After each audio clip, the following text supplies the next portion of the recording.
Welcome to That Sailing Couple podcast with Tim and Lauren. You just heard the splashing sounds of inside of a V-berth while we're underway, which actually,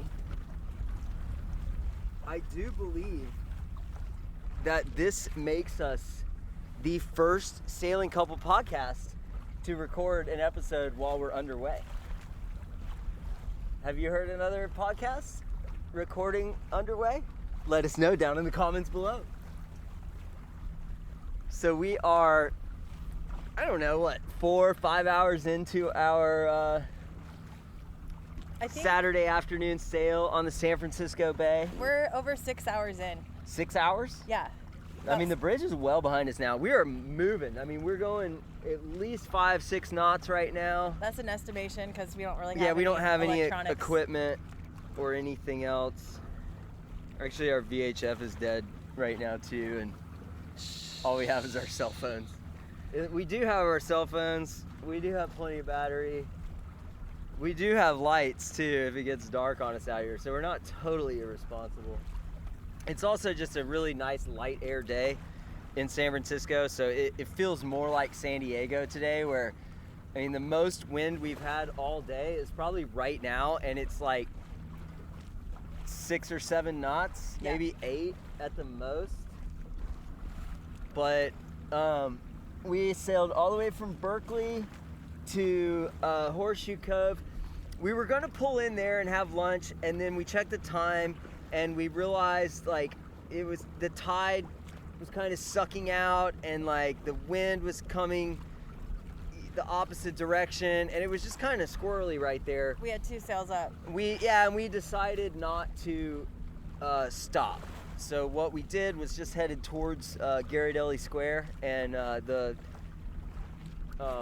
San Francisco waterfront. We got to holler back and forth with another Carl Alberg. Carl Alberg designed. It was a Cape Dory 28. So it's slightly bigger, slightly newer than our Pearson Ariel. But still, you just look at it and it's like, oh yeah, that's an Alberg boat for sure. I mean, it has these, the nice triangular, teak cockpit gunnels or whatever. And just the portholes, you just see it, the bow rake, all of it, you can tell it's a Carl Alberg boat. I mean, who do you think the most recognizable boat designer is? It's got to be Alberg or Tripp. I mean, William Tripp, we looked it up actually, and he designed, 60 something boats. I think it was and 60 Alberg something, and Alberg designed did 55. And Alberg's design career was a little bit longer, so a little bit. He kind of started late. I don't think he built he didn't design his first boat till he was in his late 30s. Mm-hmm. He was born 20 years before Bill Tripp and died 10 years after Bill Tripp. So Bill Tripp might have been the guy to party with. I don't know. He was really getting it. He was getting it for sure. Designs. For sure, he was getting it. But yeah, I mean, both those guys really it did a lot for fiberglass sailboats and I think sailboat technology and design. So hats off, shouts out to any of the Carl Alberg or Bill Tripp Jr. Boat designs out there. If you're sailing one of those, we want to know you. Right? Yee! Yee! There's just so many cool boats out there, that marinas shouldn't be full of Benettos and Catalinas and Chinots and Bavarias. There's too many cool boats out there do y'all get what I'm saying? Life's too short to drive a shitty boat. Not that those boats are shitty. But we like our boat. We like our old school plastic classic. She's been good to us so far. But this was a pretty epic day for our second sail on turn. Yeah, I forget. It's only our second sail. Well, even actually, though our third sail. our third. Oh yeah, We because took one little sunset lap before we took our big 14-mile Oh yeah, maiden that's voyage. right. That's right. And then we did go out with when our sails were at the shop. We did take her out with the electric motor. Yeah, but that's not a sail. That wasn't really a sail. But I mean, as far as like nice long 4-hour sails, like this was our second sail. You know, the first time we kind of shook her out on the way out to Angel Island, tested our skills. That was a pretty rowdy day. Oh yeah, because it started out, it was like 5. It was blowing like nothing. And then we get over to Angel Island, on the north end of Angel Island, and it was gusting at like 15. And so I had to douse our drifter and like put up our 95% jib or whatever. And we are beginners. So. And we don't know what the fuck we're doing. Yeah, so I'm much better at dousing sails right now than I was then. We've actually did a sail change today. We did a sail change underway, and we changed from our 95% jib to our drifter, and then we actually doused the drifter when we were kind of in a little wind eddy behind Alcatraz. We doused the drifter onto the deck, where I kind of just strapped it down to the bow pulpit with our bow line, and we turned the motor on, sheeted in the main, and just kind of pointed it where we wanted to go. And then I mean, it seems like that was what everybody was doing today. You see these buoys, right, Lauren? I see them. Okay. I mean, a lot of motors, a lot of people burning diesel on the bay, a lot of people pretending that they were sailing today, just like us, leaving their sails up and turning the motor on. Motor sailing. Motor sailing. But right now we got no motor. No motor, and we're cruising. I mean, we're making moves. We're on a beam reach back to Berkeley.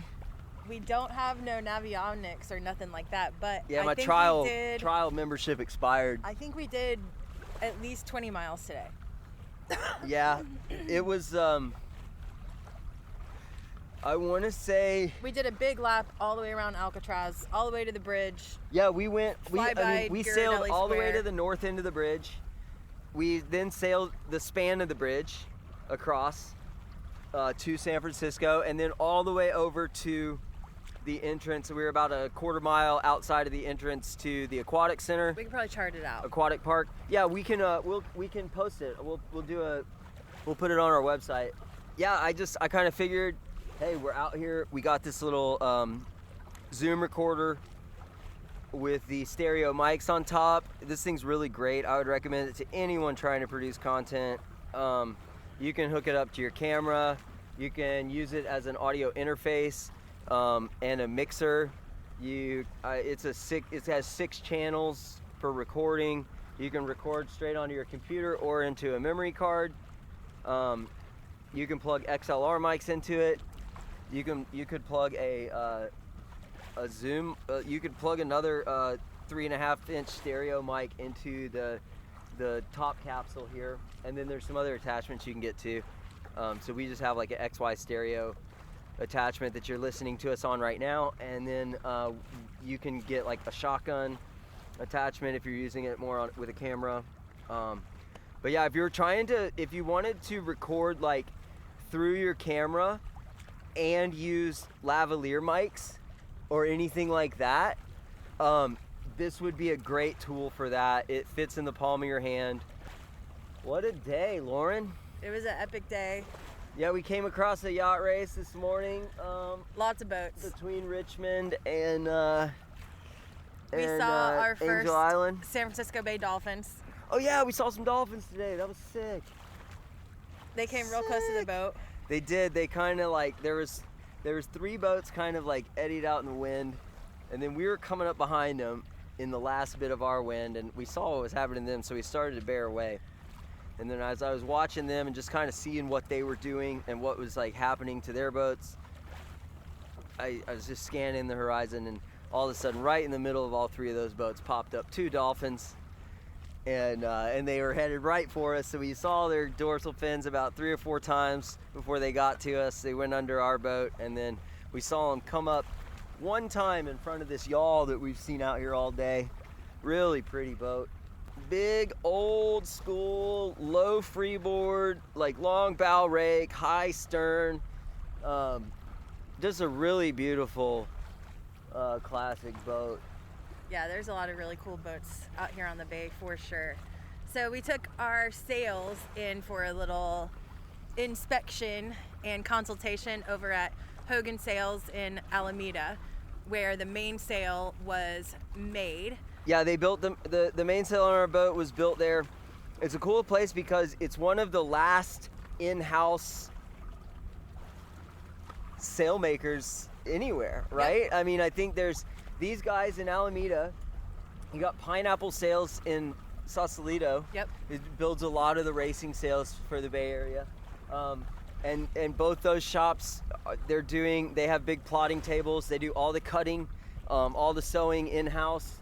And it's just not the same thing you're getting. Like, we hear great things about Precision Sails and North Sails, but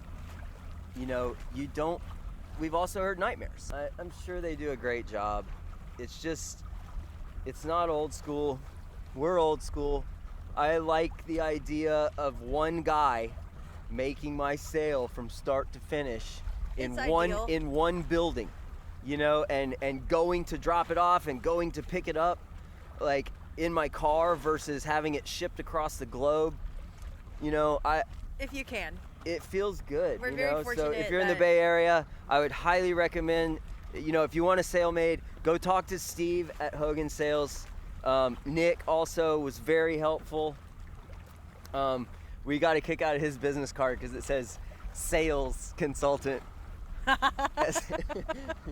So, and they did a great job of giving us some good advice. We dropped this main off. It had some, the batten pockets were kind of fucked up. There was some damage around the leech of the sail, and he just ran it through the machine, put some stitches in it, and just kind of flying nice. Reinforced it. He put about 10 little patches on there. And Steve, I asked Steve, I was like, hey, when did you make this sail? And he's like, man, I don't really build them like that. So, and I've had this shop for 18 years, so that sail's at least 18 to 22 years old. And, after hearing that, it's in great shape. For being that old, I think it's in fantastic shape. It's definitely the newest sail on the boat. And what the debate we've been having right now is, we thought we wanted a roller furling, right? After pricing out roller furlings, like, I don't think I want to buy a roller furling for my 26-foot boat. Yeah, this is not going to be our forever boat. So if we're going to do some improvements, which we are, we want to be careful from a financial perspective how much we throw down and on what. Exactly. So I think it's been really good and will continue to be really good practice to learn how to change these sails sans roller furling. Yeah, the thing that bothers me about it is like, okay, like days like today, no problem going forward. Like, our boat has very low freeboard, and I'm afraid that in the summertime when it's blowing out here, like, we're gonna have trouble changing sails. So I guess that just means we need to probably start the day with our smallest sail. Like, if it's blowing more than like 15, 16 knots, like, we should probably go ahead and start with a smaller sail.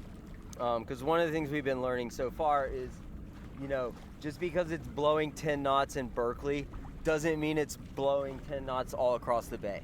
Like, it could be blowing 15, 20 knots over at Angel Island. Definitely. It could be blowing 5 knots over there on the downwind side of Alcatraz. Highly variable. Yeah, it's variable. Also different places in the bay have, like, I think we're kind of lucky around Berkeley here where we don't have really fierce tidal currents. you know, it's like there's a little current coming in and out of the marina, but right here we're in like kind of a big wide part of the bay where it's not very channelized, and I think they have much stronger currents. You know, if you get up towards the Richmond Bridge, or if you go down towards Brisbane, you know, or over there by Richardson Bay, you know, and of course like Raccoon Straits or whatever, like. But we haven't been here in the summer yet, so we could be speaking too soon. Yeah, we haven't really seen it in the summer, but we are expecting it to be much bigger. Much bigger swell, stronger wind. You know, I mean, on Monday, we're supposed to get more of a normal flow. And up in Bodega, they're calling for like 22 knots or some shit like that. Crazy. Yeah. And, like, it'll be blowing like 15 at sunrise. Which most places, you know, it has to turn on, you know, once the sun comes up, then the wind turns on, you know, and kind of builds and then shuts off before sunset. But I mean, that's kind of your typical daily flow, but apparently might not be the case here in San Francisco. We might wake up to 12 or 15 knots and see 30 out here on the bay. So unpredictable. Yeah, it'll be interesting to see. You know, we got about 4 weeks until the or 5 weeks until the 5-6 weeks till the Sail GP. Yeah, Sail GP, and those boats are ultra fast. Whew. Right? Like, I mean, ultra fast, like highway speeds in a car fast, right? Like crazy shit. 6 guys controlling this boat. You know, they got a guy that just all he does is controls how high the boat flies out of the water. He's applying he's moving these freeboards, or what do they call them? The rudders, or not rudders, they're the foils? Yeah, the foils. Like he's controlling the angle of the foil to give the boat lift or dive, like, and he can control those independently on the port and starboard side. It's super gnar. So we booked a campsite at the Aquatic Cove Park. Is that what it's called? Yeah, Aquatic Cove Park in San Francisco. Yep, it's right in front of Ghirardelli Square. We're still getting our bearings around here as far as our coastal sailing landmarks and whatnot. Bay Area, coastal. I mean, this is coastal cruising, right? A bay cruising. What do you call it? Bay What cruising. kind of sailing are we doing right now? We're doing day sailing. We're day sailors. In our pocket cruiser. In our pocket cruiser. Woo! We know there's terms for all this shit, you know, so we're trying to, like, be proper. Yeah, you know, we want to be proper. We want to know what we're talking about. Cool. Well, thanks for joining us today, guys, on our little afternoon sail here in San Francisco Bay. Yeah, we spent how long do you think we spent out there just kind of floating? I mean, almost as much time as we spent sailing, because, you know, honestly, looking at where we are right now, if we had stayed like 2 miles, if we had stayed within 2 miles of Berkeley and just we could have just sailed circles from Richmond to Berkeley to, you know, halfway to Angel Island, or even that green buoy out there. We would have had great wind all day, I think. However, we learned about some of these little windless places. Windless today. Yeah, there was like some places where the wind was not blowing. Yeah. It was sucking. If the wind's not blowing, it sucks. Yeah, that's the truth. So we're gonna make that shirt too. Check it out on dirtbagyachtsman.com. But yeah, it's time for us to sign off here. We can see our landmarks, and we're gonna start coming into a little more boat traffic while we get close to the marina. So I'm gonna just leave you guys with some water sounds for a few minutes. And this is Tim. And Lauren. Signing off for that sailing couple. See you guys out there.